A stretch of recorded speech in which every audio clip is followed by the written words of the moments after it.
इस तरह न देखो यारा प्यार हो जाएगा। 3 বছর আগে গাজীপুরের রকিব সরকারকে দ্বিতীয়বার বিয়ে করেছিলেন ঢাকাই সিনেমার আলোচিত অভিনেত্রী মাহিয়া মাহি। তবে বিয়ের ঠিক 3 বছরের মাথায় তাদের সেই সংসার ভাঙার খবর দিয়েছেন অভিনেত্রী নিজেই। আপাতত স্বামী রকিব সরকার এবং মাহি আলাদাই থাকছেন।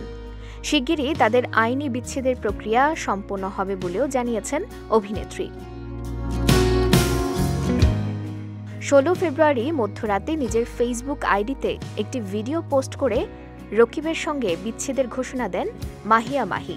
8 মিনিট 43 সেকেন্ডের ওই ভিডিওতে অভিনেত্রী জানান তার স্বামী গাজীপুরের আওয়ামী লীগ নেতা রকিব সরকারের সঙ্গে তার কোনো সম্পর্ক নেই, দুজন আলাদা হয়ে গেছেন। দ্রুত তাদের বিবাহ বিচ্ছেদের আনুষ্ঠানিকতা সম্পন্ন হবে।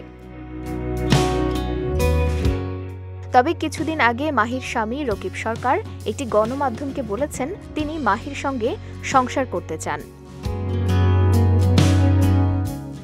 এই বিষয়ে মাহি জানান, ঘোষণা যখন দেয়া হয়েছে তখন বিচ্ছেদ হবেই, কিন্তু বিচ্ছেদেরও একটা আনুষ্ঠানিকতা থাকে, সেই কাজ চলছে। শিগগিরই বিচ্ছেদের চিঠি চলে যাবে তার স্বামীর কাছে। তবে রকিবের কাছে ফেরার প্রশ্নে মাহি বলেন, শুধু এই বিচ্ছেদ নিয়ে নয়, আমি যখন কোনো সিদ্ধান্ত নেই অনেক সময় নিয়ে যাচাই বাছাই করেই সিদ্ধান্ত নিয়ে থাকি। অনেকদিন পর্যবেক্ষণ করে জেনে বুঝেই এই সিদ্ধান্ত নিয়েছি।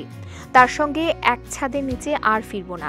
একমাত্র ওয়ালটন এসি দিচ্ছে 1 বছরের রিপ্লেসমেন্ট গ্যারান্টি এবং কম্প্রেসারের 10 বছরের গ্যারান্টি।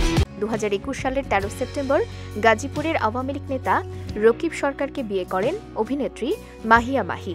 বর্তমানে তাদের ঘরে ফারিস নামে 1 বছরের একটি পুত্র সন্তান রয়েছে।